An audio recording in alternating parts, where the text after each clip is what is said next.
Subscribe if you hate Karens and comment what country you are watching from. The scent of fresh leather still clung to the air, a heady perfume that mixed with the subtle aroma of high-octane gasoline. I ran my hand along the sleek, crimson curves of the Ferrari, the paint shimmering under the afternoon sun. It was finally mine. After years of grinding, late nights fueled by instant coffee, and sacrifices that stung more than I cared to admit, I'd done it. Jonah Jones, had bought my dream car. I'd always been a car guy. As a kid, I'd spend hours poring over car magazines, memorizing engine specs and horsepower figures. My walls were plastered with posters of Lamborghinis, Porsches, and, of course, Ferraris. They were more than just machines to me. They were symbols of aspiration, of reaching for something beyond the ordinary. This particular model, a fiery red beast with a roaring engine that promised pure adrenaline, had been the ultimate object of my desire. Getting here hadn't been easy. I'd grown up in a neighborhood where dreams were often smothered before they had a chance to breathe. The odds were stacked against me, but I refused to become another statistic. I poured every ounce of my energy into my business, a small tech startup that I'd built from the ground up. There were times I doubted myself, times I wanted to give up and accept the limitations that others had tried to impose on me. But the image of that red Ferrari, a tangible representation of my ambition, kept me going. The feeling of finally possessing it was almost overwhelming. It wasn't just a car. It was a testament to my resilience, my determination to defy expectations. I spent the next hour just admiring it, walking around it slowly, noticing every perfectly crafted detail. The way the sunlight caught the sculpted lines of the body, the aggressive stance, the throaty rumble of the engine, it was all intoxicating. I even named her Valentina. I imagined the open road, the wind whipping through my hair, or whatever little was left of it, the sheer exhilaration of unleashing her power. As I stood there, lost in my reverie, a shadow fell across Valentina. I glanced up, and my heart sank slightly. It was Karen Miller, the self-appointed queen of our suburban cul-de-sac. She always had a way of making her presence known, usually with a condescending smirk and a string of complaints about something or other. I braced myself. I'd had my fair share of run-ins with Karen, and they were never pleasant. Her world seemed to revolve around maintaining a pristine image of suburban perfection, and anyone who deviated from her narrow definition of normal was met with swift and merciless judgment. I could feel the tranquility of the afternoon beginning to unravel.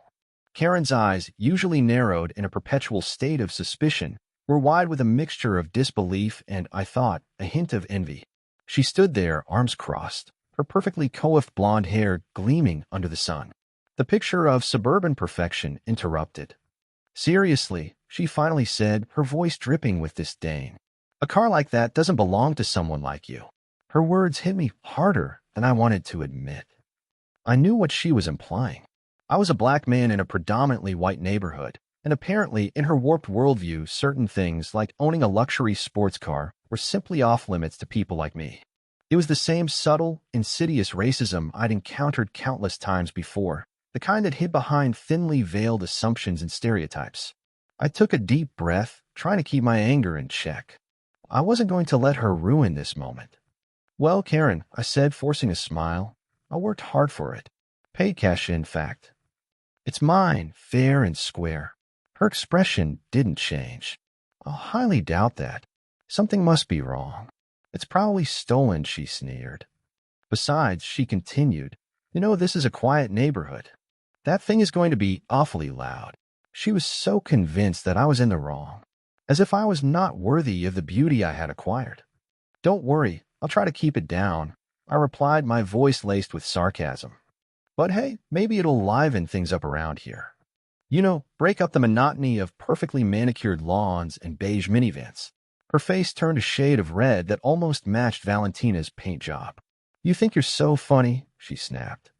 "We'll see about that." She turned on her heel and stomped back towards her house, muttering something about calling the authorities. I rolled my eyes.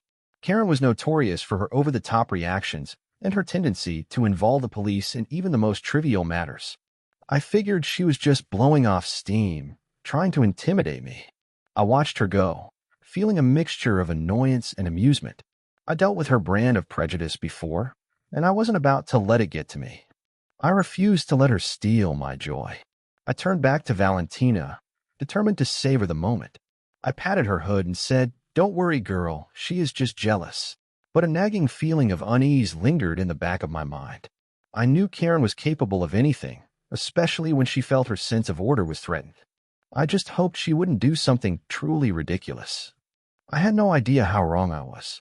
Barely an hour had passed when I heard the unmistakable sound of a police siren approaching. My heart sank. I knew deep down that this was Karen's doing. As the patrol car pulled up to the curb, my stomach clenched. The officer who stepped out was tall and imposing, with a stern expression that suggested he wasn't in the mood for pleasantries. And I knew him. It was Tom Miller, Karen's husband.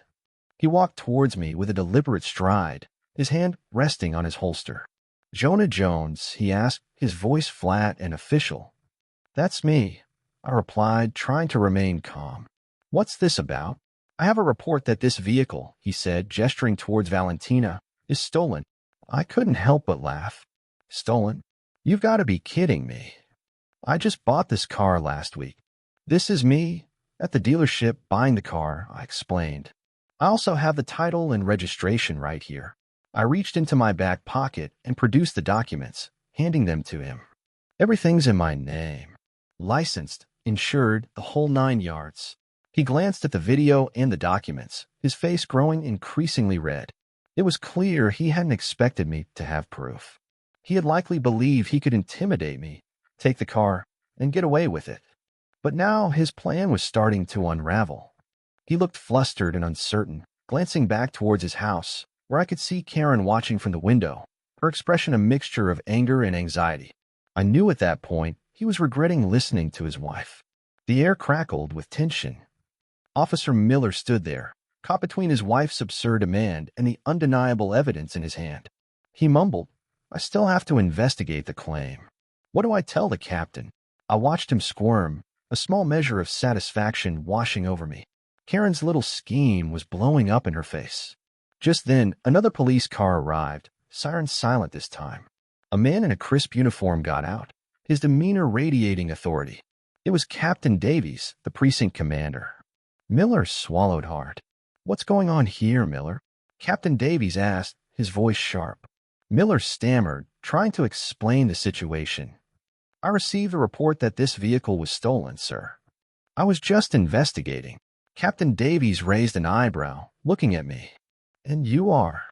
"Jonah Jones, sir. This is my car. I have the title, registration, and video evidence of me buying it last week." I handed the captain the documents and showed him the video on my phone. He examined everything carefully, his expression unreadable. After a moment, he looked at Miller, his eyes hardening. "Miller, did you verify this report before responding?" Miller hesitated. "Well, no, sir. My wife, she was very insistent." Captain Davies sighed, pinching the bridge of his nose. "Miller, you know better than to act on unverified claims, especially when they seem motivated." He turned back to me. "Mr. Jones, I apologize for the inconvenience. It seems there's been a misunderstanding. A misunderstanding instigated by your officer," I said, unable to keep the edge out of my voice. "He tried to take my car based on nothing but a false accusation." "I understand your frustration, sir," Captain Davies replied. "And I assure you this matter will be taken very seriously. Officer Miller, I want you to return to the precinct immediately. This situation will be reviewed, and an internal affairs investigation will be launched." Miller's face was ashen.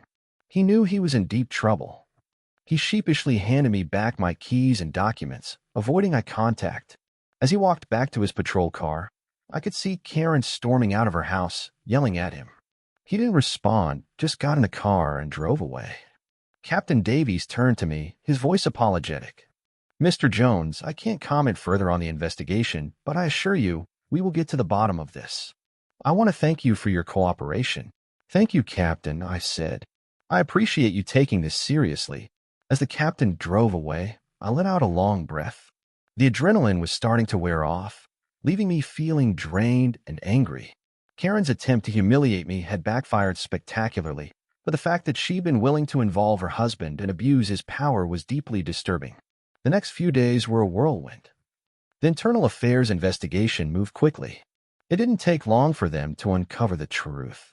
Karen had indeed filed a false police report, claiming that Valentina had been stolen from her driveway. Her motive, as the investigation revealed, was pure spite and prejudice. She couldn't stand the thought of me, a black man, owning a car she felt was too good for me. The consequences for Miller were swift and severe. He was found to have violated multiple department policies, including abuse of power, neglect of duty, and unprofessional conduct. He was suspended without pay and, ultimately, fired from the police force. His career, his reputation, and his marriage were all crumbling before his eyes, all because he'd allowed his wife's racism to cloud his judgment. Karen, however, refused to accept responsibility. She claimed she'd been misunderstood and that she'd only been trying to protect the neighborhood. She even threatened to sue the police department for wrongful termination, claiming that her husband had been unfairly targeted. But her legal threats were quickly dismissed. The evidence against her was overwhelming. Not only had she filed a false police report, but she'd also made several disparaging and discriminatory remarks about me to her neighbors, which were all documented in their statements. The district attorney decided to press charges against her for filing a false police report, a misdemeanor offense that carried a potential jail sentence and a hefty fine. Suddenly, the woman who always thought she was above the law found herself facing the very system she'd once wielded as a weapon. Meanwhile, the story of Karen and her Ferrari grab went viral. I hadn't sought out the attention, but someone had filmed the incident with Officer Miller, and it had been shared widely on social media. I was interviewed by several news outlets, and my story became a symbol of racial injustice and the abuse of power. I used the opportunity to speak out against prejudice and discrimination, hoping to inspire others to stand up for themselves and challenge injustice wherever they found it. The outpouring of support was overwhelming.